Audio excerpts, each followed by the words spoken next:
Hello everyone, कैसे हैं आप सभी और कैसी चल रही है आप सभी की तैयारी। आई होप अच्छे एंड स्वस्थ होंगे और अपनी तैयारी को अच्छे से कंटिन्यू कर रहे होंगे। आज अगर हम बात करें तो हमारी जो क्लास है वो महिला सुपरवाइजर की चल रही थी, जो कि 13 जुलाई को हमारा एग्जाम में होने वाला है, जिसके सिर्फ 7 दिन बचे हैं। 8वें दिन आपका एग्जाम होगा। तीन चीजों के डाउट आ रहे थे, वो पहले हम क्लियर करेंगे। उसके बाद है हमारा जो टेस्ट है वो स्टार्ट करेंगे। जो हमारी टेस्ट सीरीज है, आज का 12वां टेस्ट है। फुल लेंथ टेस्ट है, जिसमें आपके 200 क्वेश्चंस है कवर है किए जाएंगे, यानी 200 क्वेश्चंस का हमें सॉल्यूशन करेंगे। फुल टेस्ट यानी आपका पूरा का पूरा सिलेबस, जिसमें आपके प्रथम खंड में आपके Hindi, English, math, reasoning, Rajasthan GK, current affairs और आपके साइंस भी आती है। उसके अलावा अगर हम बात करें तो आपके मैनेजमेंट का 20 क्वेश्चन का टॉपिक रहेगा, और फिर आपके पार्ट बी, और पार्ट बी में भी आपके दो टॉपिक रहेंगे जो कि आपके 85 नंबर के रहने वाले हैं। तो पूरा सिलेबस का अकॉर्डिंग है ये टेस्ट हमारे रहेंगे। मैंने एक टेस्ट है आपको पहले करवा दिया है, यानी 11वां टेस्ट। अगर अभी तक आपने नहीं देखा है तो उसे जरूर देख लेना। ये 12वां टेस्ट है और 10 टेस्ट है वो मैंने आपको आपका टेस्ट सीरीज के रूप में आपको प्रोवाइड करवा दिए थे, जिन बच्चों ने परचेज करके उनका सॉल्यूशन कर लिया होगा। और ये हम आगे स्टार्ट की है। अब तीन चीजें कौन सी थी जो मैंने आपको बोला था कि तीन चीजों पर हम डिस्कस करेंगे। सबसे पहली चीज तो कि कई सारे बच्चे कमेंट कर रहे हैं कि मैम अभी तक एग्जाम के एडमिट कार्ड नहीं आए हैं। उस चीज की चिंता मत कीजिए, 1 से 2 दिन में एडमिट कार्ड आ जाएंगे। क्यों? क्योंकि 7 दिन पहले लमसम है, वो 7 दिन पहले ही है वो एग्जाम का एडमिट कार्ड आता है, जो कि आपके एसएसओ आईडी पे आ जाएगा। आपको जैसे ही ये आपके एसएसओ पे आता है आपको अपडेट कर दिया जाएगा। आप टेलीग्राम ग्रुप से जुड़े रहना। दूसरा ये कि मैम में जो हमारा एग्जाम है वो ऑनलाइन होगा या ऑफलाइन। ऑनलाइन यानी जो आपके सीबीटी मोड वाला है, कि आपका जो एग्जाम का जो पेपर होगा वो तो आपके कंप्यूटर पर होगा, और आपको जो आंसर है वो ओएमआर पर फिल करने होंगे। तो इसमें भी कई सारे बच्चों के डाउट आ रहे हैं। तो आप ये चीज मान के चलना, और आपका जो एग्जाम है ये पूरी तरह ऑफलाइन ही होगा। आपको पेपर दिया जाएगा और आपको ओएमआर दी जाएगी। जो आपके सीबीटी वाले आपका डाउट आ रहा है कि ऑनलाइन एग्जाम होगा, वो अभी नहीं, वो 30 अगस्त के बाद में जो एग्जाम होंगे ना उनको ऐसे ऑनलाइन के रूप में कंडक्ट करवाया जाएगा। यानी शायद आपका छात्रा दीक्षक वाला वो जो एग्जाम होने वाला है छात्रावास वाला, उसके बाद से ये ऑनलाइन होगा। यानी ये आपका पूरा का पूरा ऑफलाइन एग्जाम में होगा। और फिर इसके बाद में दो बातें आती हैं। एक तो ये कि आप जो हमें ये टेस्ट करवा रहे हो, इसमें जो मैथ और रीजनिंग के, ज्यादातर बच्चे को मैथ में कंफ्यूजन है कि जो मैथ के आप क्वेश्चन करवा रहे हो उनका पूरा सॉल्यूशन करवा देना, सीधा आंसर टिक मत करवाना। और आपका डाउट ये है कि आप जो सोल्व करते हो तो आपको टाइम ज्यादा लगता है, यानी आप लॉन्ग मेथड से है उसको सोल्व करते हो। ठीक है, तो कोई बात नहीं है, मैं आज आपको सारे के सारे क्वेश्चंस हैं वो सॉल्यूशन उनका मैं यहाँ पे करवा दूंगी। और दूसरी बात ये कि मैम करंट अफेयर की क्लासेज आप प्रोवाइड करवाओ, यानी करंट अफेयर का कंटेंट हमें प्रोवाइड करवाओ। तो करंट अफेयर का कंटेंट भी कल से यानी सैटरडे संडे से आपकी क्लासेज है वो स्टार्ट कर दी जाएंगी। अब मान के चलिए कि आपका जो है वो जनवरी से लेकर और आपके जून तक का करंट अफेयर आपको प्रोवाइड करवाया जाएगा। ठीक है, जनवरी से जून तक की बात करूं तो हर मंथ के मैं आपको लमसम 100 क्वेश्चन है वो प्रोवाइड करवाऊंगी। ठीक है, उनके अलग से 6 क्लासेज है मैं बनाकर आपको यहाँ पे चैनल पर डाल दूंगी, तो आप उनको देख लेना, अच्छे से उनका रिवीजन कर लेना, एक बार क्लास के साथ और एक बार पीडीएफ से। सारी चीजें चाहे आपको पीडीएफ हो, कोई भी नई अपडेट हो, वो आपको टेलीग्राम चैनल पर प्रोवाइड करवाई जाती है, तो उसे जरूर ज्वाइन कर लेना। तो ये सारी चीजें थी जो आपके कई सारे डाउट थे, आप बार बार मेरे को मैसेज कर रहे थे। आपको सारी की सारी चीजें मैंने आपके साथ शेयर कर दी है। अब अपन बढ़ते हैं अपने आज के टेस्ट पर। आज के टेस्ट की बात करें तो सबसे पहले प्रथम खंड, और प्रथम खंड में हमारे जो टॉपिक आते हैं, क आपका आता है और एक ख आता है। क में आपके भाषा ज्ञान, तर्क शक्ति एवं सामान्य ज्ञान। यानी फर्स्ट हमारा आएगा सामान्य हिंदी, जो कि हमारे एग्जाम में 25 क्वेश्चन आएंगे और ये 25 मार्क्स के। तो चलिए सबसे पहले हम 25 क्वेश्चन करते हैं हिंदी के। फर्स्ट क्वेश्चन हमें दिया हुआ है, एकाधिक उपसर्गों से निर्मित शब्द है, यानी इसमें कौन सा एक और आगे उपसर्ग है, यानी ये शब्द दिया गया है जिसमें कि आपको एक से अधिक उपसर्ग है वो दिए गए हैं। सबसे पहले बात करते हैं पुनरुद्वार की। पुनरुद्वार की बात करें तो इसमें कौन कौन से उपसर्ग है? इसमें दो है, एक तो पुनर प्लस उत प्लस हार। ठीक है, तो एक से अधिक ये हो सकता है। आगे वाले और देख लेते हैं, जैसे प्राक्थन। प्राक्थन तो इसकी बात करें तो प्राक प्लस कथन। अगले की बात करें पुरोहित। पुरोहित की बात करते हैं तो पुर विसर्ग प्लस हित। ठीक है, अगले की बात करें नेति। नेति की बात करते हैं तो न प्लस इति। तो इसमें हम देखें तो जो हमारा फर्स्ट ऑप्शन है पुनरुद्वार, उसमें ही दो उपसर्ग दिए हुए यानी एक से अधिक। तो राइट आंसर पर अपना कौन सा हो जाएगा? ऑप्शन ए हो जाएगा। एकाधिक उपसर्गों से निर्मित शब्द कौन सा है? Option A. आगे बढ़ते हैं। मैंने आपको टेस्ट में है वो ऑप्शन ई भी दिया है, यानी पांचवा अनुत्तरित पर्सन का, लेकिन इस एग्जाम में इसका ज्यादा रोल नहीं रहेगा। क्यों? क्योंकि इसमें नेगेटिव मार्किंग नहीं है, और नेगेटिव मार्किंग न होने की वजह से आपको ऑप्शन ई है वो फिल नहीं करना। आपको चार ऑप्शन में से ही एक ऑप्शन है वो गोला है वो काला करके आना है, ताकि बाई चांस आप तुक्के से भी करके आओ तो क्या पता आपका वो क्वेश्चन है वो सही हो जाए। ठीक है, आगे बढ़ते हैं अपना अगला क्वेश्चन। अगले क्वेश्चन में पूछा है स्वावलंबी शब्द में उपसर्ग एवं मूल शब्द को पृथक हमें करना है। क्या पूछा है? स्वावलंबी शब्द दिया गया है। अगर हम स्वावलंबी शब्द की बात करें, ठीक है, तो इसका जो उपसर्ग और मूल शब्द को अलग करते हैं, ठीक है, तो क्या बनता है? स्व प्लस अवलंबी। स्व प्लस अवलंबी। पूरा दोबारा लिख देती हूं मैं इसको। स्व प्लस अवलंबी।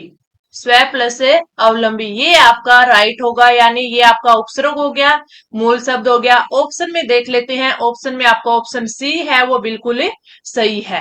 ठीक है, अब इसी के साथ के एक दो और आते हैं, जैसे क्या आता है, एक आपका आता है स्वरूप। स्वरूप, उसकी बात करें तो स्व प्लस रूप। स्व प्लस रूप। इसी प्रकार है आपको एक और दिया जाता है, वो दिया जाता है स्वाधीन। स्वाधीन, तो स्वाधीन की बात करें तो उसका आप ध्यान रखना, स्व प्लस अधीन। स्व प्लस अधीन। ठीक है, तो ये भी आपको, अब मैंने स्वावलंबी पूछा है एग्जाम वाला, स्वरूप या स्वाधीन पूछ ले तो इनका भी आपको पता होना चाहिए। राइट आंसर आपका ऑप्शन है सी हो जाएगा। आगे बढ़ते हैं अपन। अगला क्वेश्चन है अपना, कौन सा शब्द है वो परि उपसर्ग से बना है? कौन सा शब्द है वो परि उपसर्ग से बना है? परीक्षक, परजीवी, पर दक्षिणा, प्रकाष्ठा, पराकाष्ठा और अनुत्तरित पर्सन। अगर हम इसकी बात करें कि कौन सा है वो आपके परि उपसर्ग से बना है, सबसे पहले अगर मैं बात करूं तो परि उपसर्ग से बना है आपका परीक्षक। कौन सा? परीक्षक। और परीक्षक की बात करें तो परि प्लस इक्षक। परि प्लस इक्षक। ठीक है, क्यों? क्योंकि परि उपसर्ग से बनने वाले जैसे परिच्छेद हो गया, परिच्छेद हो गया, परि प्लस छेद। ठीक है, पर्यावरण हो गया, पर्यावरण, परि प्लस आवरण, या फिर परि। इसका अगर आपसे पूछ लेना इसमें कौन कौन से शब्द है, तो इसमें परि भी आ जाता है, आ भी आ जाता है। ठीक है, प्लस वर्ण। तो ये परि उपसर्ग जैसे पर्यवेक्षण हो गया, परि प्लस औ प्लस शिक्षण, तो वे सारे के सारे परि उपसर्ग से बनने वाले शब्द हैं। ठीक है, तो राइट आंसर अपना ऑप्शन ए हो जाएगा। आगे अपन बढ़ेंगे और अगला अपना क्वेश्चन है कि जो प्रत्याशा शब्द है इसमें कौन सा उपसर्ग दिया हुआ है? प्रत्याशा शब्द में इसकी बात करें तो प्र विसर्ग, प्रत, प्रति और प्रति। ठीक है, अगर हम प्रत्याशा की बात करें तो राइट आंसर अपना ऑप्शन ए डी हो जाएगा। राइट आंसर अपना ऑप्शन ए, सॉरी डी नहीं सी होगा। हाँ, वो डी मैं बोल रही हूं, नीचे वाला, ये वाला ऑप्शन है डी, प्रति। ठीक है, क्यों? क्योंकि प्रति में ये इस प्रकार लिखा जाता है, मात्रा ये वाली आएगी प्रति। ठीक है, तो अगर प्रत्याशा की बात करें तो क्या लिखा जाता है? प्रति प्लस आशा। प्रति प्लस आशा। ठीक है, ये हमारा बिल्कुल सही होगा।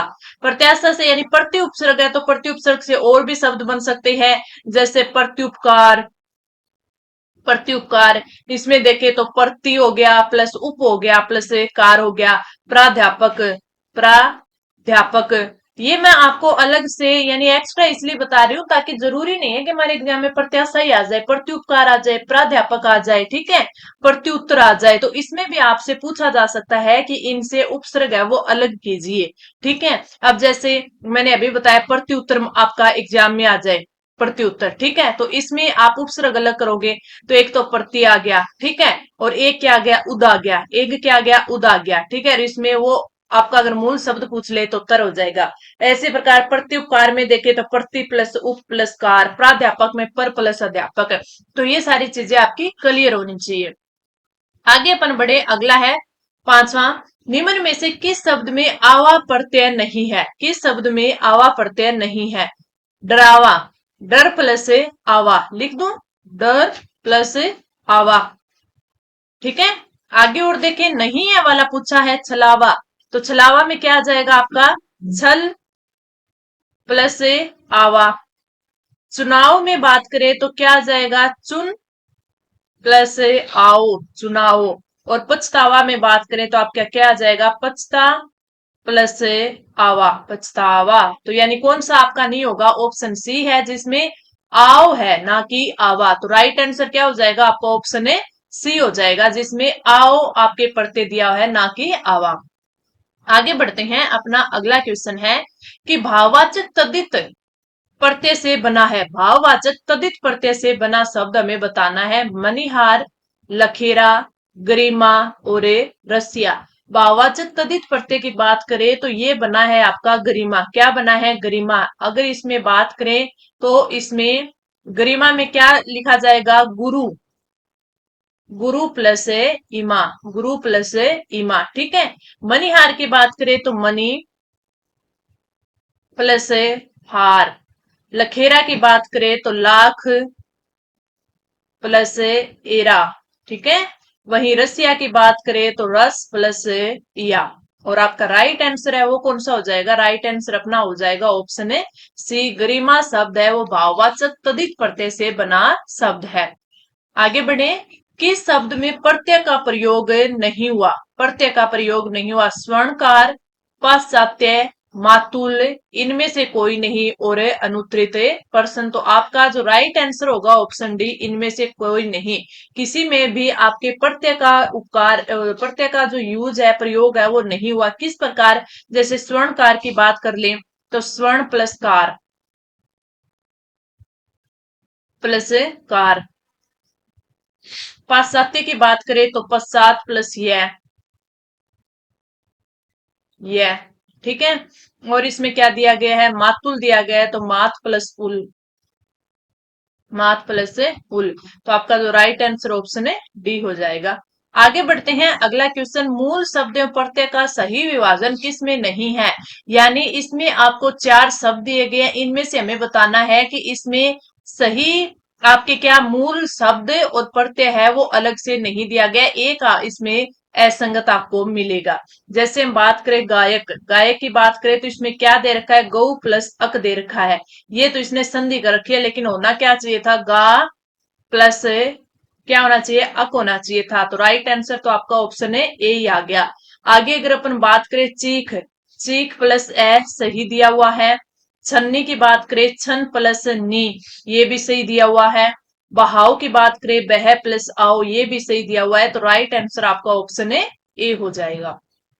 आगे बढ़े, आगे जो क्वेश्चन दिया है उसमें पूछा है कि जिस वाक्य में दोनों पद सामान्यतः प्रधान होते हैं उसे क्या कहते हैं। द्विगु समास कहते हैं, द्वंद्व समास कहते हैं, बहुब्रीहि समास कहते हैं, या फिर अव्ययभाव समास कहते हैं। आगे इसने ऑप्शन भी दिया है कि केवल एक, दो, तीन या चार। तो अगर हम राइट आंसर की बात करें तो आप बताओ कि जो आपके कौन सा ऐसा समास होता है जिसमें दोनों पद है वो क्या होते हैं, सामान्यतः प्रधान होते हैं, दोनों पद प्रधान होते हैं। तो राइट आंसर की अपन बात करें तो वो होता है आपका द्वंद्व समास। क्या होता है, द्वंद्व समास। द्वंद्व समास में सारे के सारे पद होते हैं वो सभी पद है वो प्रधान होते हैं, सभी पद है वो प्रधान होते हैं, ठीक है।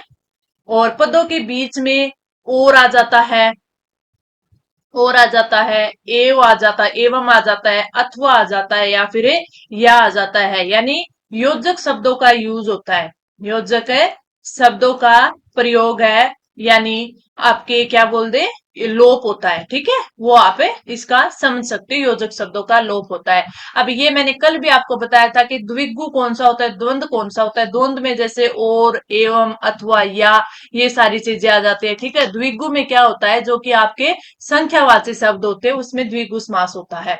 इस क्वेश्चन के अगर हम राइट आंसर की बात करें, यानी दो होना चाहिए, दो होना चाहिए, तो आपका ऑप्शन है बी आ जाएगा, केवल दो है, ठीक है। आगे अपन बढ़ते हैं, अगला अपना क्वेश्चन, निम्न में से किस विकल्प में बहुब्रीहि समास है। सबसे पहले अपना ऑप्शन दे रखा है वाग्देवी। वाग्देवी की अपन बात करें तो ये क्या होता है, इसका जो अपन विग्रह करें तो ये होता है वाक की है जो देवी, वाक की है जो देवी कौन होती है, सरस्वती माँ। कौन होती है, सरस्वती माँ। तो ये क्या हो गया, बहुब्रीहि समास हो गया ना। इसमें क्या हो गया, बहुब्रीहि हो गया, वाक की है जो देवी। सेल्जा की बात करें तो सेल्जा सेल यानी पर्वत, पहाड़, ठीक है। सेल से जन्म लिया है जिसने, सेल से जन्म लिया है जिसने, लिया है जिसने, जिसने, वो कौन है, पार्वती माँ, पार्वती, ठीक है। अगला अपन को पूछा है हिम सुता, यानी हिम की है जो सुता, हिम की जो है सुता यानी पुत्री, तो वो कौन है, वो भी पार्वती मैया है।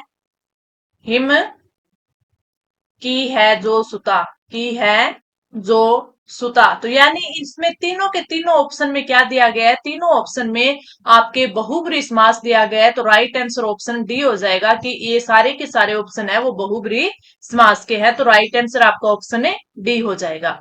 आगे अपन बढ़ते हैं, अगला जो क्वेश्चन है वो हमें दिया गया है ऑप्शन यानी सूची फर्स्ट और सूची सेकंड। सूची फर्स्ट में है हमें शब्द दिए गए हैं, और जो सूची सेकंड है उसमें हमें समास दिया गया है कि किस समास में है वो कौन सा शब्द है, तो इनका हमें मिलान करना है।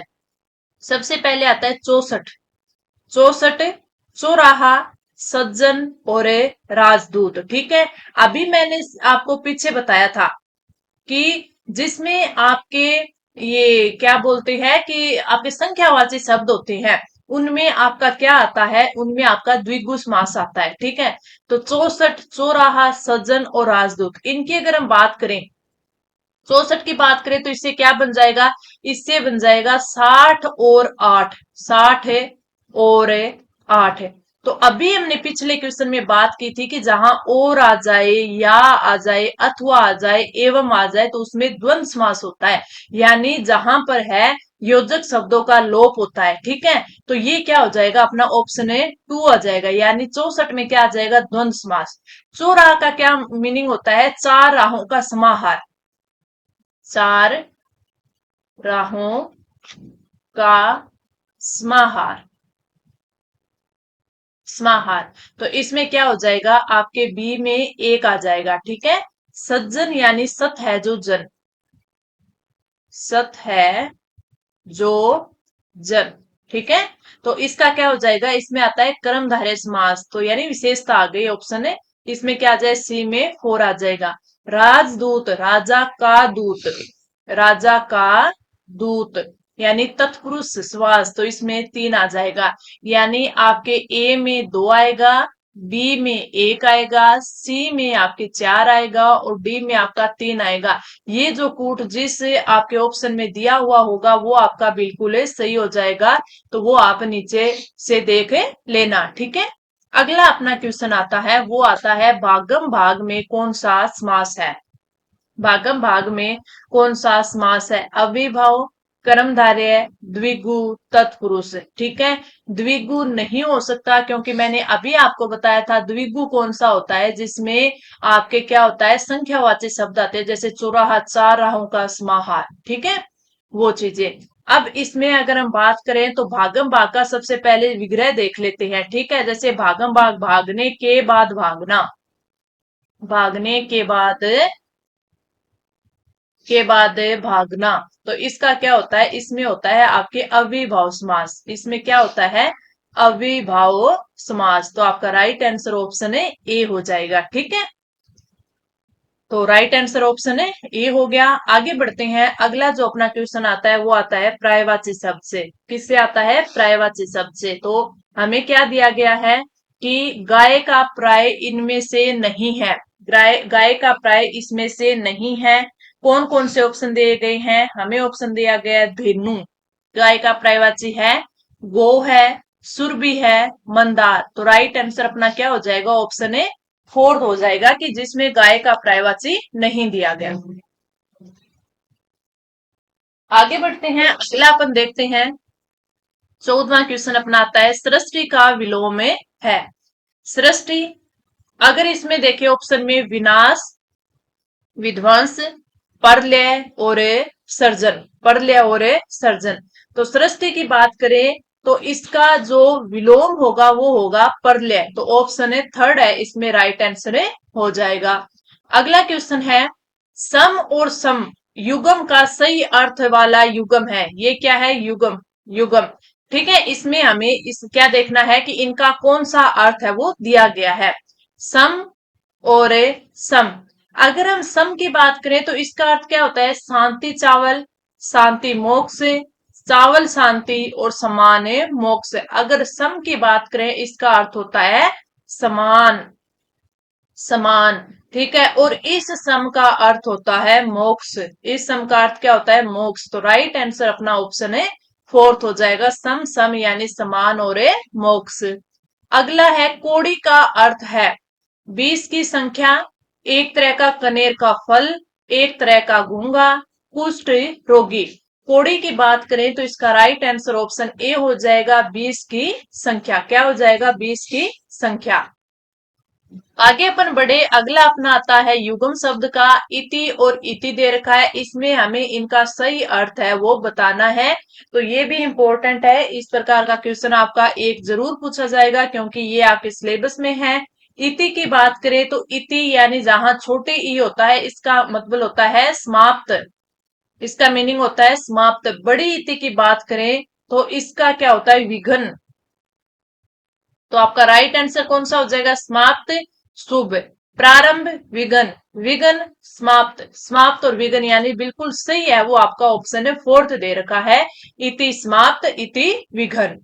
आगे बढ़ते हैं, अगला फिर आपके युग्म शब्द का है जिसमें आपको वर्ड दे रखे कूच और कूच। शब्द का सही अर्थ हमें बताना है। अगर हम इस कूच की बात करें तो इसका अर्थ क्या होता है? उरोज। उसका अर्थ क्या होता है? उरोज। और इसकी बात करें तो इसका अर्थ क्या होता है? प्रस्थान। इसका अर्थ क्या होता है? प्रस्थान। तो इसमें उरोज सही है, सेना नहीं, सेना स्तन नहीं, उरोज प्रस्थान यानी राइट आंसर ऑप्शन है थर्ड सी हो जाएगा। ठीक है, जिसका राइट आंसर होगा। अगला है, जिसकी पहले आशा नहीं की गई है वो होता है, यानी ये आपके वाक्यांश के लिए एक शब्द यानी वन वर्ड आपका आया है। तो इसमें अगर बात करें जिसकी पहले आशा नहीं की गई है वो होता है अप्रत्याशित। क्या होता है? अप्रत्याशित। तो राइट आंसर आपका क्या हो जाएगा? राइट आंसर आपका अकल्पित, अकल्पनीय, अप्रत्याशित, आशातीत। तो राइट आंसर ऑप्शन है थर्ड हो गया। आगे अपन बढ़े, अगला अपना क्वेश्चन है, जिसका अनुभव किया गया हो वह होता है अनुभवी, अनुभूत, अनुभव योग्य या फिर अनुभव्य। तो आपका जो राइट आंसर होगा वो हो जाएगा ऑप्शन टू अनुभूत। क्या हो जाएगा? अनुभूत, जिसका अनुभव किया गया हो। अगला है, जिसका अनुभव किया गया हो, ये आपका रिपीट हो गया तो राइट आंसर आपका ऑप्शन है टू हो जाएगा। अगला क्वेश्चन, किसी भी पक्ष का समर्थन नहीं करने वाला होता है। जो किसी पक्ष का जो पक्ष का है वो समर्थन नहीं करता। तो इसकी अगर हम बात करें तो इसमें ऑप्शन में आपको दे रखा है निरापद, निष्पक्ष, तटस्थ और दत्तचित। तो इसका राइट आंसर क्या होना चाहिए? आपका राइट आंसर हो जाएगा ऑप्शन ए टू निष्पक्ष। क्या हो जाएगा? निष्पक्ष, जो किसी भी पक्ष का समर्थन नहीं करता। राइट आंसर ऑप्शन टू हो जाएगा। आगे बढ़े, अगला है युयुत्सु का अर्थ है। जो ये वन वर्ड वाली क्लासेस है ना, ये आपके लिए काफी इंपॉर्टेंट है क्योंकि इससे आप मान के चलना दो क्वेश्चन आपके पूछे जा सकते हैं। और वन वर्ड के मैंने आपको 600 से 700 वन वर्ड करवाए हैं। 5 से 6 क्लास में वो क्लासे मैंने आरएस के लिए करवाई थी, तो उसमें सारे के सारे जो इम्पोर्टेंट है वन वर्ड है वो करवाए थे मैंने वहां पे। ठीक है, तो अगर आपको किसी को देखना हो, पढ़ना हो तो वो आप पढ़ सकते हो। अगर आप वो जो क्लास नहीं लेना चाहते तो उसकी पीडीएफ है वो जरूर रिवाइज कर लेना, आपको टेलीग्राम चैनल पर मिल जाएगी। युयुत्सु की बात करें तो इसका अर्थ क्या होता है? युद्ध में अमर होने वाला, युद्ध की इच्छा रखने वाला, युद्ध की इच्छा करने वाला और दूसरों को रुलाने वाला। तो आपका जो राइट आंसर होगा वो होगा ऑप्शन है थर्ड। युद्ध की इच्छा करने वाला होता है युयुत्सु।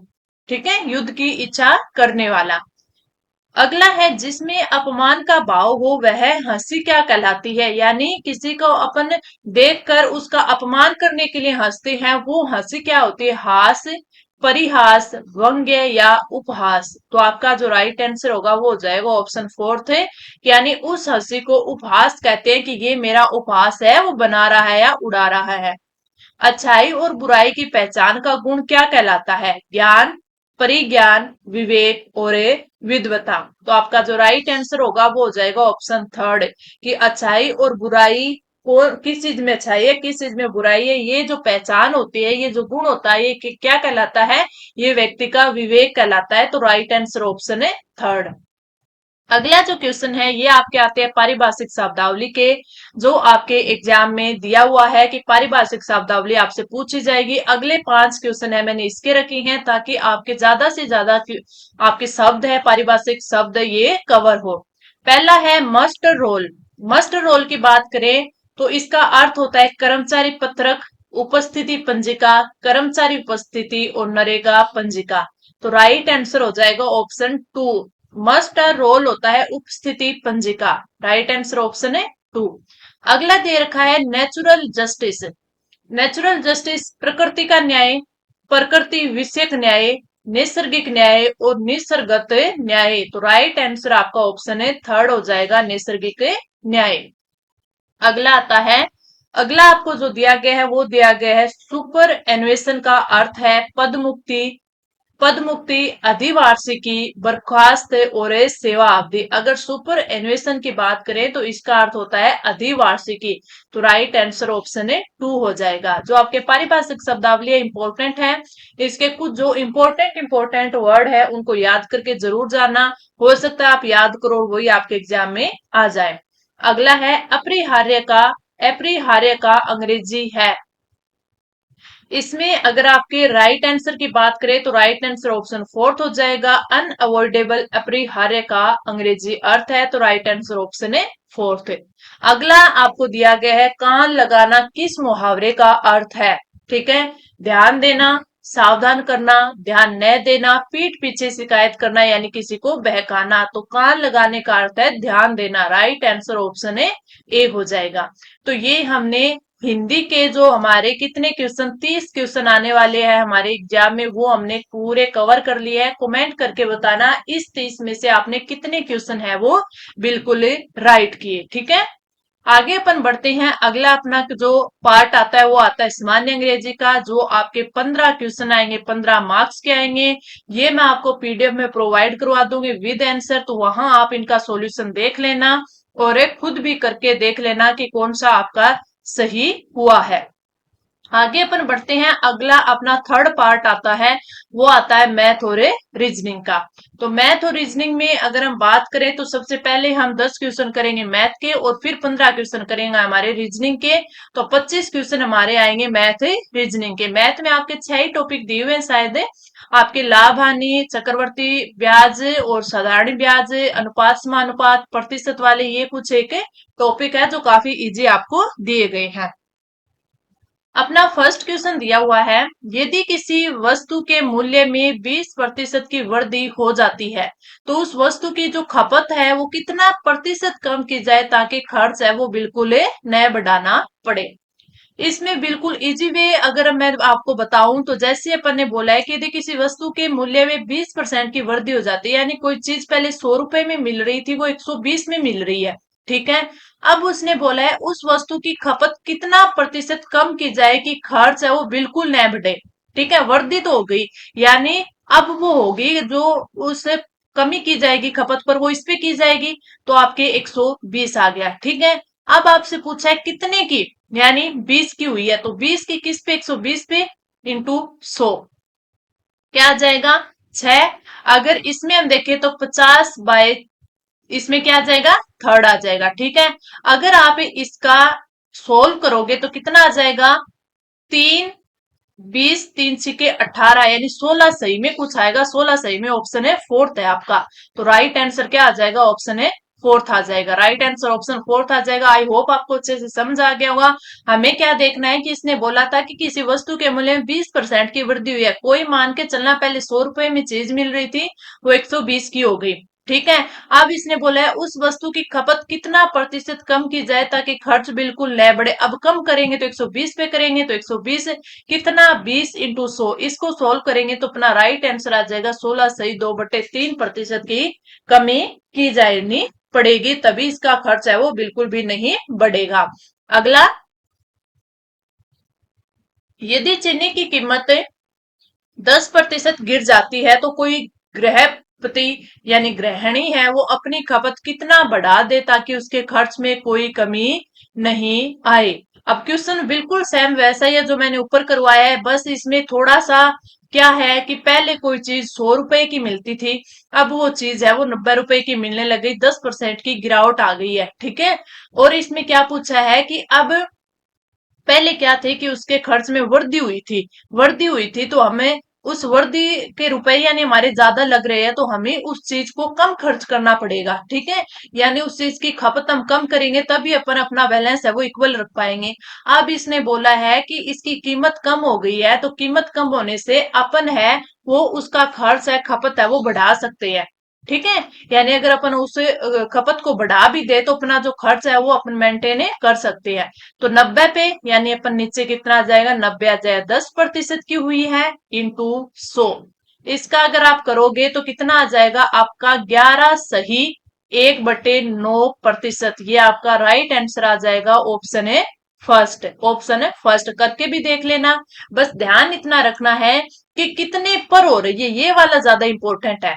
ठीक है। कितने पर हो रही है, हम जो खर्च में कमी है यानी उसके खर्च में कोई कमी ना आए, यानी जो चीजें देखिए पहले वो 100 रुपए की ला रही थी तो वो लाना तो उसको 100 रुपए की है, बस कभी तो वो मात्रा कम कर लेगा और कभी वो मात्रा ज्यादा कर लेगा। इतना ज्यादा कब करेगा जब वो चीज सस्ती हो गई, और कम कब करेगा जब वो चीजें महंगी होगी, यानी उसके जो आपका उसका जो रेट था उसमें वृद्धि होगी। जैसे इसमें बोला गया था ना कि वस्तु के मूल्य में 20% की वृद्धि हो गई है। ठीक है। इन दो चीजों को आपको ध्यान रखना है। अब ये क्वेश्चन देखिए, यदि ए का वेतन बी से 25% अधिक है, यानी ए और बी, ए का वेतन बी से 25% अधिक है। मान के चलना कि बी का 100 है और ए का कितना हो गया, 125 हो गया, 25% अधिक हो गया ना। अब इसने बोला है कि बी का वेतन ए से कितना प्रतिशत कम है। ए से बोला है ना तो नीचे आ जाएगा ए वाला, कितना कम है, 25 कम है, इंटू 100। ठीक है। 25 5 और 5 का 20। ठीक है। 20 5 100, तो 20% कम है। राइट आंसर ऑप्शन है थर्ड आ जाएगा। अब इसी में एक क्वेश्चन ये पूछ सकता था, वो क्या पूछ सकता था, यहाँ पे लिख देता कि ए का वेतन बी से कितना प्रतिशत ज्यादा है। कितना प्रतिशत ज्यादा है वो तो हमें ऑप्शन में यहाँ पे दिया है कि ए का वेतन बी से 25% अधिक है। तो इसको अगर ये ए वाला दे देता ना तो भी इस क्वेश्चन को ये पूछ सकता था। यहाँ पे दे देता कि बी का वेतन है वो ए से 20% कम है, और फिर आपसे ए का पूछ लेता। तो दोनों चीजें ध्यान रखना। बस इतना ध्यान रखना है कि ए से किसी से पूछ लेना उस चीज को नीचे रखना है अपन को, जैसे अपने 125 को नीचे रखा है। राइट आंसर ऑप्शन है थर्ड हो गया। आगे बढ़ते हैं। जैसे अपन को पूछा है कि चीनी के दामों में 20% वृद्धि हो जाती है और यदि चीनी पर खर्च को पूर्ववत रखना है। अब ये क्वेश्चन है ना, मैंने शुरू में दो प्रकार से आपको करवा दिया, अब ये तीसरा इसका टाइप है। मैं एक ही इस टॉपिक से 3 क्वेश्चन इसीलिए लेके आई ताकि आपको तीनों टाइप के क्वेश्चन आ जाए। ठीक है, कंफ्यूजन ना रहे। इसमें देखें कि चीनी के दामों में 20% की वृद्धि हुई है। पहले कितनी थी, 100 थी, 20% की वृद्धि हो गई। ठीक है। यदि चीनी पर खर्च को पूर्ववत रखना है तो कटौती के बाद खपत में कमी और प्रारंभिक खपत का अनुमान अनुपात बताना है। अब कटौती के बाद यानी आपकी कितनी हो जाएगी, 20/120। ठीक है।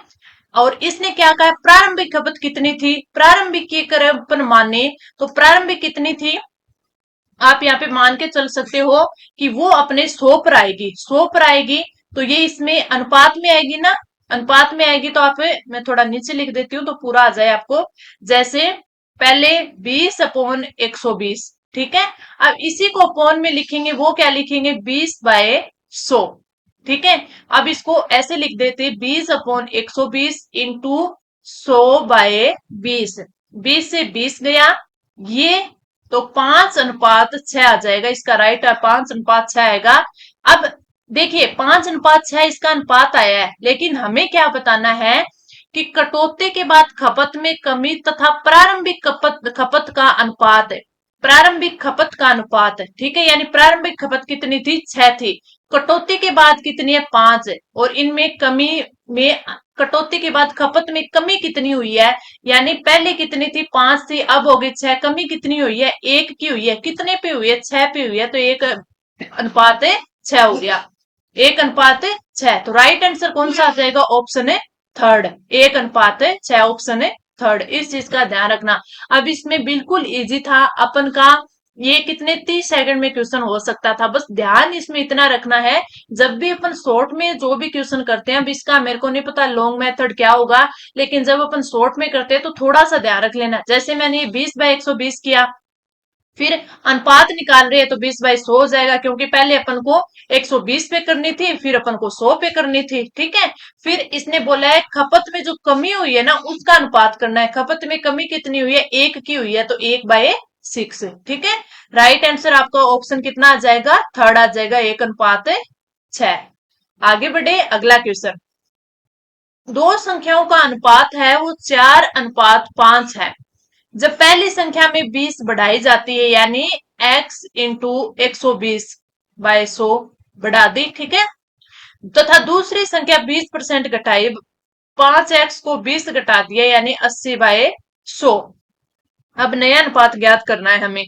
नए अनुपात की अगर हम बात करें तो देखिए 100 से 100 चला जाएगा, एक जीरो से एक जीरो चलेगी, यानी 4x into 12, 5x, 5x into 8 हो गया, 4 दूनी 8 और 2 का यहाँ पे क्या आ जाएगा, 6 आ जाएगा, तो ये कितना हो जाए, 6x अपॉन कितना आ जाएगा, 5, ठीक है। पहले अनुपात कितना था, 4:5 था, 4:5, अब क्या बन गया, 6:5 बन गया, तो राइट आंसर ऑप्शन है फोर्थ हो जाएगा, राइट आंसर ऑप्शन है फोर्थ हो जाएगा, ठीक है।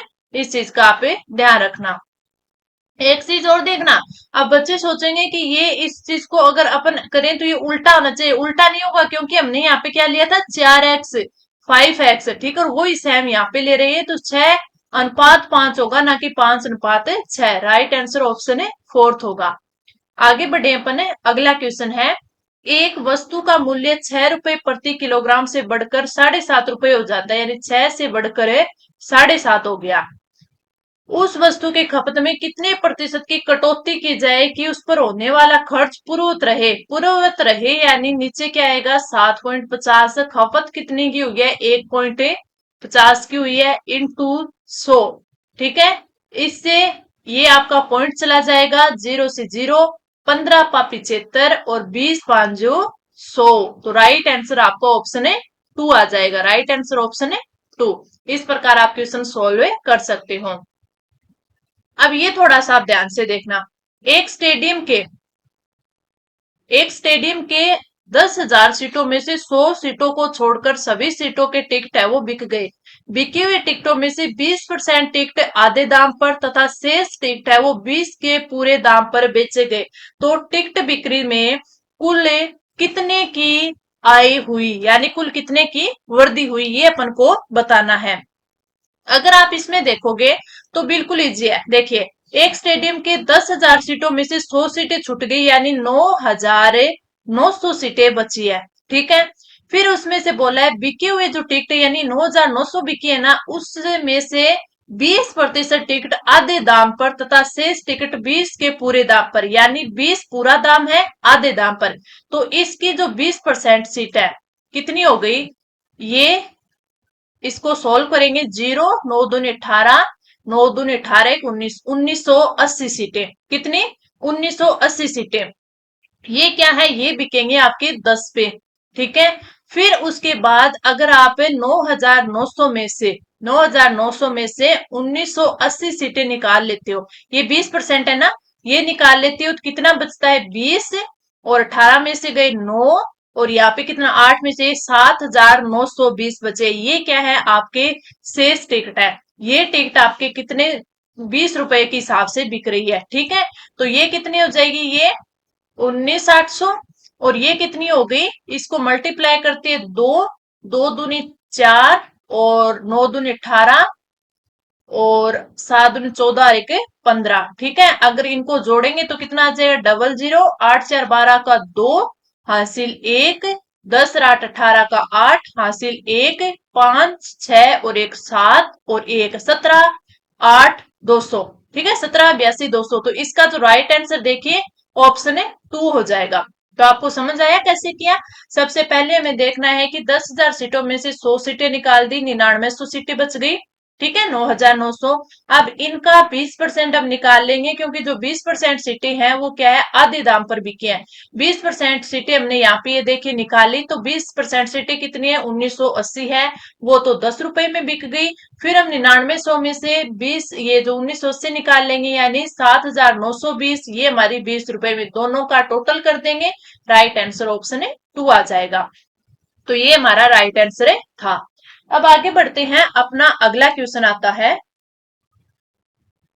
अगला क्वेश्चन है कि यदि a प्लस बी का 40%, यानी a प्लस बी का 40% बराबर है a माइनस बी के 60% के, ठीक है। अब इसमें से ए बी की वैल्यू निकाल लेते हैं। तो 100 से 100 गया, 0 से 0 गया, यहाँ पे क्या आ गया, a प्लस बी क्या आ गया 2, और a माइनस बी क्या आ गया 3 आ गया, ठीक है। तो यहाँ पे 2a प्लस 2b, ठीक है, बराबर कितना आ गया 3a माइनस 3b। यहां से 2a में से 3a में से 2a गया, यानी a बचा, और यहां पर 3 इस साइड जाएगा, यानी 5b हो जाएगा। यानी a की वैल्यू कितनी है, a की वैल्यू है आपकी कितनी 5, और b की वैल्यू कितनी है 1। ये देखिए a की वैल्यू कितनी है 5, और b की वैल्यू कितनी है 1। अब इसको इसमें रख देते हैं, इसमें रखते हैं तो आप देखिए 2 इंटू ए की value 5 minus 3 into value 1 by 5 plus 1, तो ऊपर कितना हो 10 में से 3 गए 7, अपॉन 5 1 6, यानी 7/6। इसका राइट आंसर ऑप्शन है 1 हो जाएगा। इस प्रकार आपको इन क्वेश्चंस को करना है। आगे बढ़ते हैं, अगला क्वेश्चन, किसी वस्तु पर लागत मूल्य से कितना प्रतिशत मूल्य बढ़ाकर अंकित किया जाए कि 10% छूट देने पर भी 8% का लाभ हो जाए, ठीक है। अब ऐसे क्वेश्चन होते हैं ना, इनको आप ऑप्शन से करोगे ना तो ज्यादा बेटर रहेगा। जैसे मैं पहला ऑप्शन ले लेती हूँ कि किस वस्तु पर लागत मूल्य से कितना प्रतिशत मूल्य बढ़ाकर, ऐसे क्वेश्चन करो तो हमेशा मूल्य वो 100 माना करो, ठीक है। किसी वस्तु पर लागत मूल्य से कितना प्रतिशत मूल्य बढ़ाकर, यानी 100 रुपए था, फर्स्ट ऑप्शन ले लिया, अपने अंकित मूल्य कर दिया 109, यानी 9 कुछ इसमें दिया है ना 9। अब बोला है अंकित किया जाए कि 10% छूट देने पर, यानी अंकित मूल्य पर 10% की छूट देंगे, वो चीज 90 में बेची, अपॉन 100, ठीक है। इसमें काटेंगे 109 से किया, तो 9 में 81, 981 अपॉन 10, यानी इसमें 98.1 इसका वैल्यू आ जाएगा। तो इसमें तो इसका हानि हो रही है, लाभ नहीं हो रहा 8% का। तो 9 11 ये तो इक्वल से है, अपन एक 18 करके देख लेते हैं। 18 करके देखें, कोई वस्तु 100 की थी, उसने 118 अंकित कर दिए, उस पे 90/100, ठीक है। क्यों, क्योंकि 10% की छूट की है, ठीक है। 9 8 72, 9 16 6 हासिल 1, 9 1 9 और 1 10, ठीक है। बाय कितना है 10 है, यानी 106.2, यानी 6.2 का लाभ हुआ, हमें करना है 8 का। तो हमारा राइट आंसर ऑप्शन फोर्थ हो जाएगा। अब मैंने ये तीनों ऑप्शन करके देख लिए, फिर भी इसमें 1 मिनट से ज्यादा का टाइम नहीं लगा। तो ऐसे क्वेश्चन बाय ऑप्शन से करोगे ना तो ज्यादा इजी हो जाएगा। अब इसमें देखो, मैं आपको थोड़ा सा, अब हमने ऑप्शन है फोर्थ सुन लिया ना कि इसका राइट आंसर है वो ऑप्शन फोर्थ हो जाएगा। तो इसमें अगर आप देखो, अपने 100 है, इसकी लागत मूल्य 120 अंकित कर दिया, ठीक है। इस पे अपन ने 10% की छूट दे दी, यानी 90/100, ठीक है। इसका 20 से 20 की 9 दूनी 18 का 8 हासिल 1, 9 और 1 10 और एक इसमें 9 एकम 9 और एक 10, ठीक है। 108 आ गया, यानी 100 की चीज 108 में बिकी, यानी 8% का लाभ हुआ ना, राइट। तो राइट आंसर ऑप्शन है फोर्थ आ जाएगा। इस प्रकार हमें क्वेश्चन है वो करने होते हैं। अगला क्वेश्चन है, एक डीलर ने 7,660 रुपए की वॉशिंग मशीन खरीदी। अंकित मूल्य पर 12% की छूट देने के पश्चात उसे 10% का लाभ हुआ। तो वॉशिंग मशीन का अंकित मूल्य ज्ञात कीजिए। वॉशिंग मशीन का अंकित मूल्य अपन को ज्ञात करना है, 10% का लाभ हुआ है, यानी हमें जो अंकित मूल्य, जैसे एक्स अंकित मूल्य है, उस पर हमें 12% की छूट देनी, यानी 88/100, ठीक है। अब आगे जो वैल्यू आएगी वो आनी चाहिए हमें 10% के लाभ के साथ। कोई चीज हमारी है 7,660 की, 7,660 की वैल्यू है, उस पर अगर हमें 10% का लाभ मिल जाता है तो वो वैल्यू हो जाती है ये। और हमें ये, यानी अब यहाँ से हमारे पास इक्वेशन मिल गई, यहाँ से हमें क्या करना है, एक्स की वैल्यू निकालनी है। 100 से 100 गया, और यहाँ से 11 8 88 8 आ गया।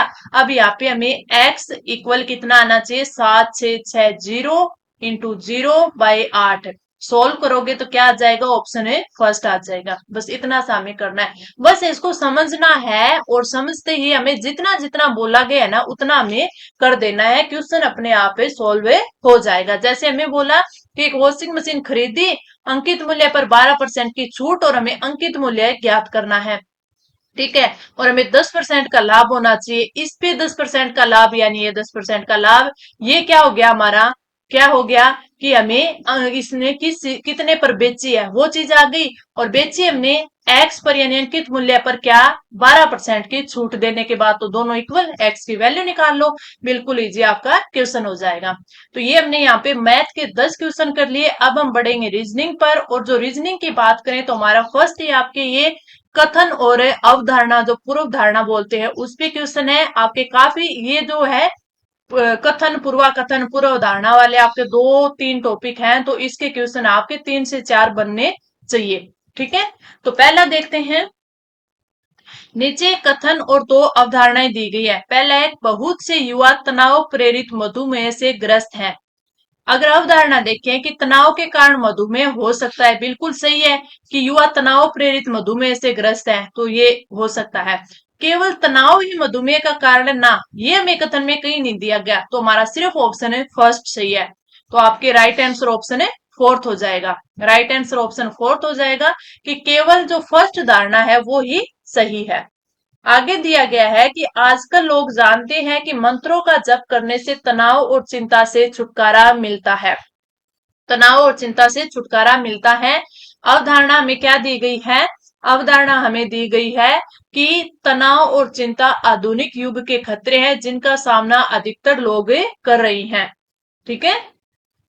अगला दिया गया है कि लोग वैकल्पिक चिकित्सा की तलाश में हैं। अब आजकल लोग जानते हैं कि मंत्रों का जप करने से तनाव और चिंता से छुटकारा मिलता है, बिल्कुल सही है।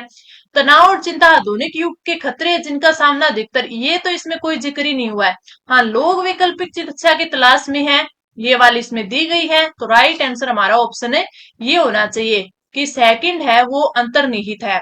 तो इसमें देखिए कौन सा हो जाएगा, ये ऑप्शन है फोर्थ हो जाएगा कि केवल सेकंड है वो अंतर्निहित है। अगला, यदि आप एरोबिक्स में सुप्रशिक्षित होना चाहते हैं तो एरोबिक्स विशेषज्ञ मनीषा से प्रशिक्षण ले, ठीक है।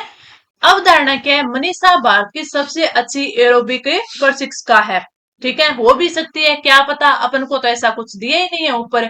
एरोबिक्स में मनीषा के अलावा कोई अन्य प्रशिक्षक या प्रशिक्षिका नहीं है, जरूरी थोड़ी है ये इसके अलावा कोई और नहीं है, तो ये दोनों ही इसमें अंतर्निहित नहीं होंगे। तो आपका जो राइट आंसर है वो आ जाएगा, न तो फर्स्ट और न ही सेकंड है, इसमें अंतर्निहित है। अगला, आजकल लोग जानते हैं कि घास पर चलना शरीर को ऊर्जा देता है, शरीर को ऊर्जा देता है। तनाव और चिंता आधुनिक युग के प्रमुख खतरे हैं। घास पर चलना वास्तव में एक बहुत ही आसान व्यायाम है, ठीक है।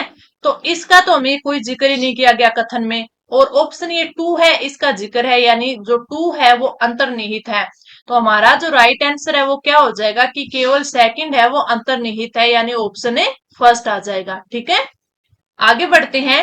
अगला जो क्वेश्चन है वो दिशा से और दूरी से रिलेटेड है। ये आपके जो सिलेबस है उसमें दिया गया है, और आयु से रिलेटेड भी है आपके, और एक ये दिशा और दूरी से भी है।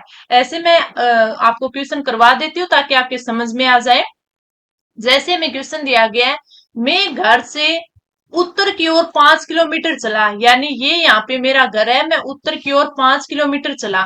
ठीक है, फिर मैं 180 डिग्री घूम जाता हूं और 8 किलोमीटर चलता हूं। 180 यानी कि अगर मेरा मुंह सीधा था उत्तर, तो मैं 100 दक्षिण में सीधा घूम जाऊंगा। देखिए ये क्या होता है, 90 डिग्री होता है। ठीक है, 90 डिग्री घुमा तो यहाँ उसका मुंह था, इसमें और 90 डिग्री घुमा तो उसका क्या हो गया, सीधा हो गया बिल्कुल, यानी बिल्कुल विपरीत।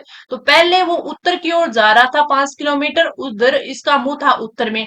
180 डिग्री घुमा तो उसका मुंह हो गया दक्षिण में। ठीक है, और फिर वो 8 किलोमीटर चलता है। यहां से मैंने 8 किलोमीटर चला, तो यानी 5 किलोमीटर तो ये घर वाला चल दिया, और 3 किलोमीटर मैं इससे आगे चल दिया। ठीक है, तो मैं घर से कितनी दूरी पर हूं, तो घर से वो कितनी दूरी पर है, 3 किलोमीटर पर है। तो राइट आंसर ऑप्शन है थर्ड। ये तो उत्तर में आ गया ना, ये नहीं होगा।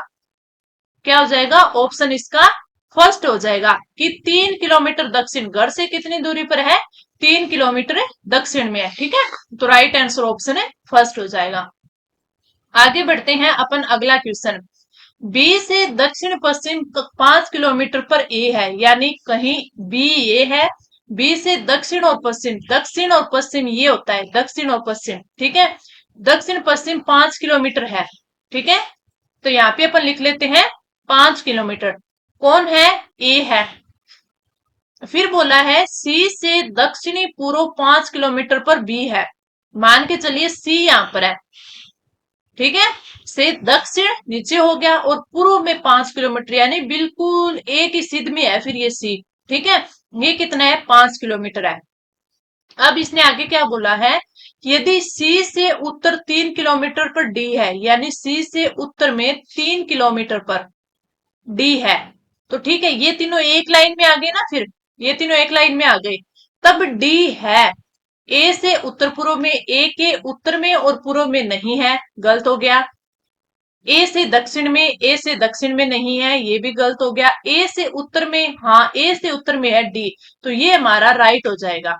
और ए से उत्तर पश्चिम में, यानी उत्तर तो इस साइड हो गया और पश्चिम यहाँ तो नहीं है, तो राइट आंसर ऑप्शन है थर्ड हो गया। आगे बढ़े।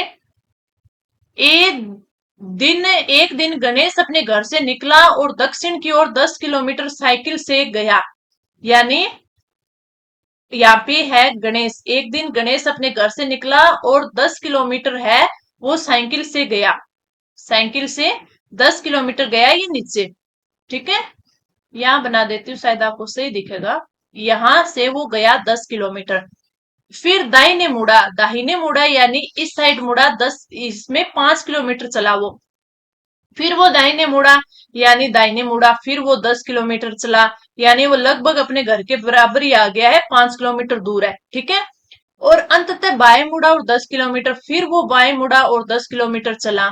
अब वो बोल रहा है कि वह सीधे रास्ते पर चलते हुए घर जाने के लिए उसे कितने किलोमीटर साइकिल चलानी पड़ेगी, यानी सीधा वो इधर चला जाए, इधर दक्षिण में ना मुड़े। तो 10 तो ये हो गई उसकी। ठीक है, 10 तो ये हो गई, और 5 ही यहाँ पे चला था ना, वो 5 है ये हो गई, तो कितनी हो गई, 15 किलोमीटर हो गई। तो राइट आंसर उसका क्या आ जाएगा, राइट आंसर आ जाएगा उसका ऑप्शन है फोर्थ, 15 किलोमीटर। ठीक है, अगला क्वेश्चन है 49 छात्रों की कक्षा में करीम का स्थान सिर से 16वां। ये क्वेश्चन मैंने अच्छे से आपको बताया था। ठीक है, इसमें हमें क्या करना है, अब इसमें छात्र दे दिए, करीम का एक स्थान दे दिया, अब उसका पूछ लिया नीचे से स्थान क्या है, ये पूछा है। ठीक है, कई बार अपन को एक ही व्यक्ति के ऊपर से भी दे देता है, नीचे भी से भी स्थान दे देता है। तब मैंने बताया था कि ऊपर का स्थान प्लस नीचे का स्थान, और उसमें से एक घटा देते हैं, तो टोटल जितने होते हैं कि टोटल कितने बंदे थे, वो हमारा आंसर आ जाता है। अब इसी में देखो, हमें टोटल बता दिए, कितने बता दिए, 49 छात्र बता दिए। ठीक है, -1 हो गया। अब उसने करीम का स्थान सिर से 16वां बता दिया। ठीक है, प्लस नीचे से स्थान हमें ज्ञात करना है। अब इसमें देखो नीचे स्थान मान लीजिए एक्स है ये वाला, ठीक है।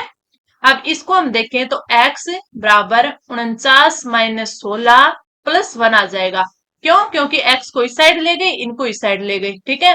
तो अब इसमें से देखें 49 - 16 और आपका एक है, तो ये क्या आ जाएगा आपका आंसर है, ये आंसर आ जाएगा आपका 15 और 34, ये आ जाएगा 34। यानी x की वैल्यू क्या आ जाएगी कि वो सिर से तो 16वें स्थान पर है, नीचे से वो 34वें स्थान पर है, और 34वां इसमें है नहीं, तो राइट आंसर ऑप्शन है फोर्थ हो जाएगा आपका। इस प्रकार आपको करना है।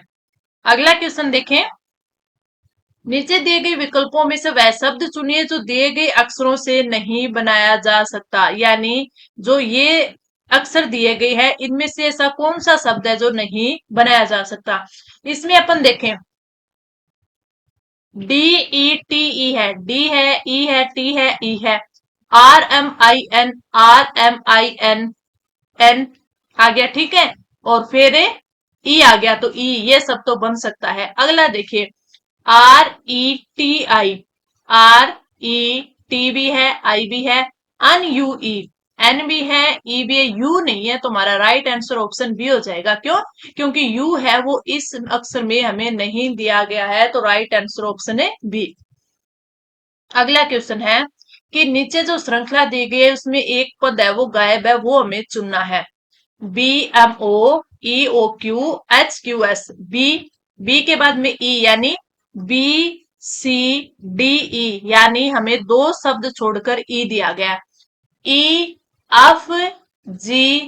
यानी फिर दो छोड़ के, तो एच के बाद में HIJ, आई और जे छोड़ देंगे, अगला क्या के आ जाएगा, यानी दो छोड़ के के आना चाहिए। के ऑप्शन में देखेंगे हमारा सीधा ही सही हो रहा है कि ऑप्शन ए ही आ गया, एक में के है, तो राइट आंसर हमारा क्या आ जाएगा, फिर ऑप्शन ए हो जाएगा। आगे वाले देखने की भी हमें जरूरत नहीं है। अब आगे वाले देख सकते हो, एम के बाद में NO आ गया, ठीक है, ओ के बाद PQ आ गया, यानी एक छोड़ के है। एक छोड़ के देखे तो अस के बाद में अपन को MOQ के बाद में क्या आना चाहिए, आर के बाद में अस आना चाहिए, तो अस ये दे रखा है, ठीक है। ऐसे आप कर सकते हो, तो आपका राइट आंसर ऑप्शन ए हो गया। आगे बढ़ते हैं। अगला आपको दिया गया है 23 14 विषम अंक छांटना है, 36 27 29 82 18 45। कल जो टेस्ट था हमारा 11 नंबर, उसमें भी मैंने आपको एक क्वेश्चन ऐसा करवाया था कि उसमें हो सकता है आपको दोनों को जोड़ो, गुणा करो, घटाओ, कैसे भी करो, तो हमें एक विषम अंक आना चाहिए, यानी इसमें से चार में से तीन का तो सेम आएगा, ठीक है, उनका लॉजिक सेम होगा, एक का अलग होगा। तो इसका लॉजिक आपको ढूंढना है, आंसर मैं बता देती हूँ, ठीक है, इसका लॉजिक खुद ढूंढना आप। अगला, यूनिवर्सिटी का कोड ये है और ट्रस्टी का कोड है हमें लिखना है।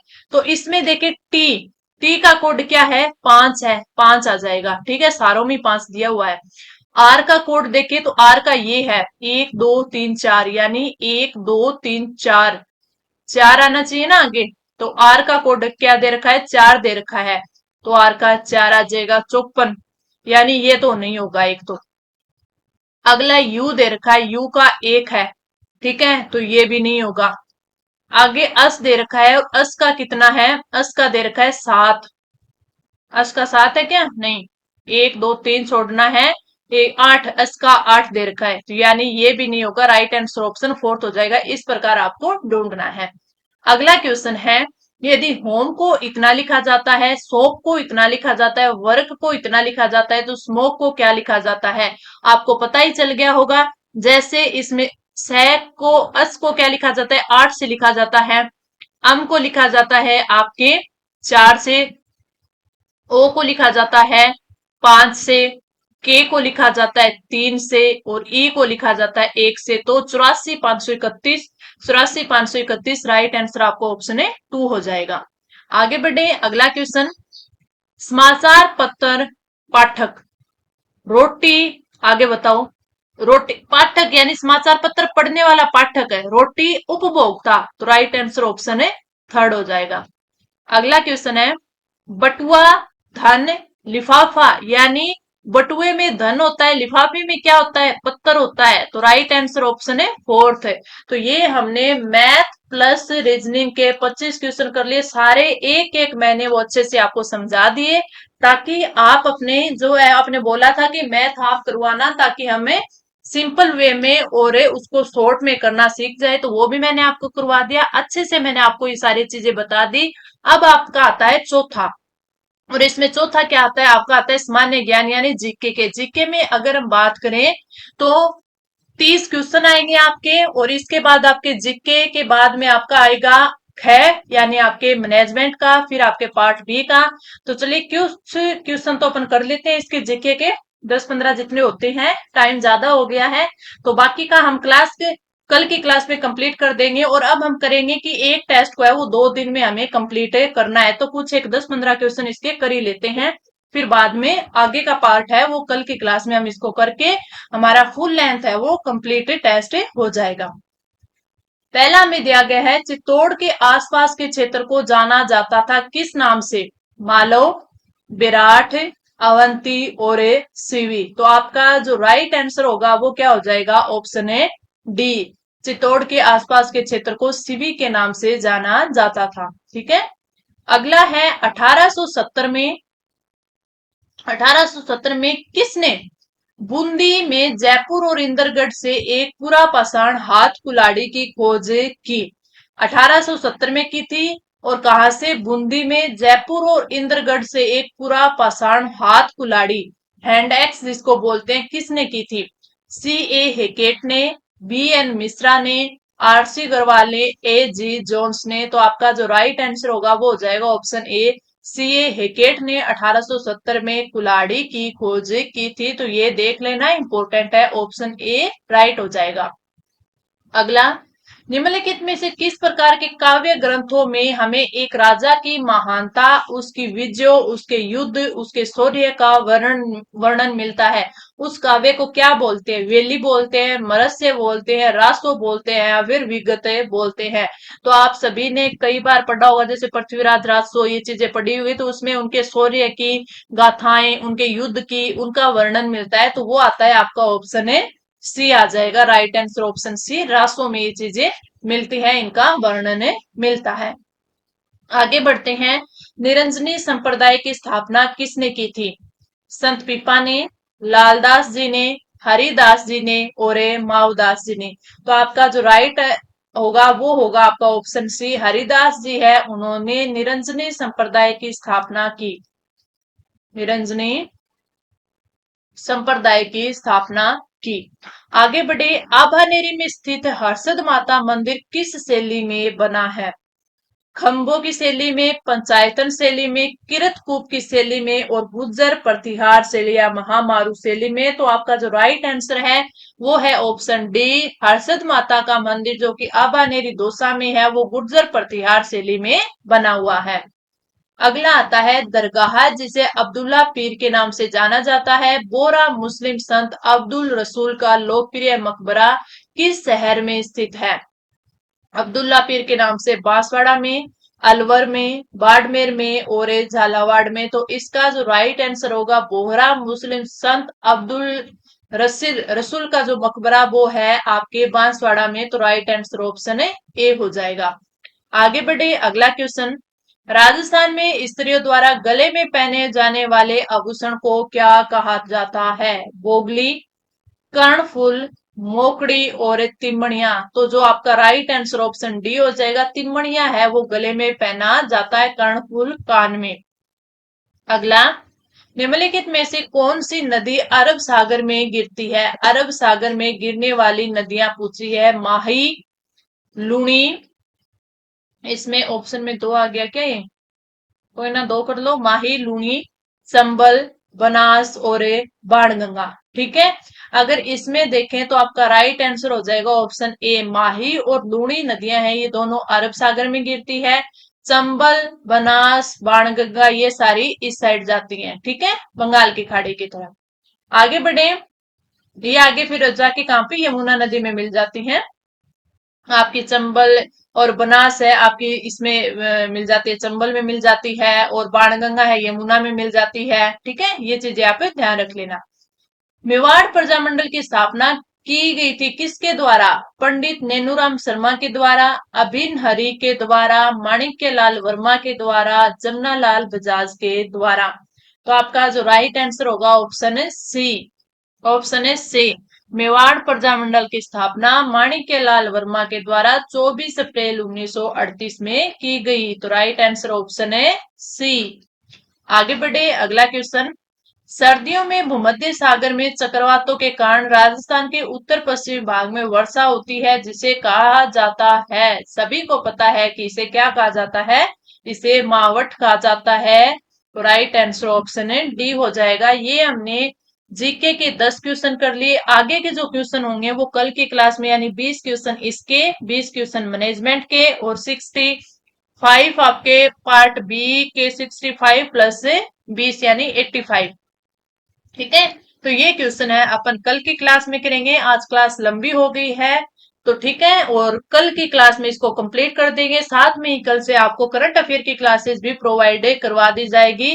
तो अपना फीडबैक जरूर देना कमेंट करके। आपको क्लास अच्छी लगी है तो लाइक करना और अपने दोस्तों के साथ शेयर करना मत भूलना। तो चलिए मिलते हैं कल की क्लास में, तब तक के लिए धन्यवाद।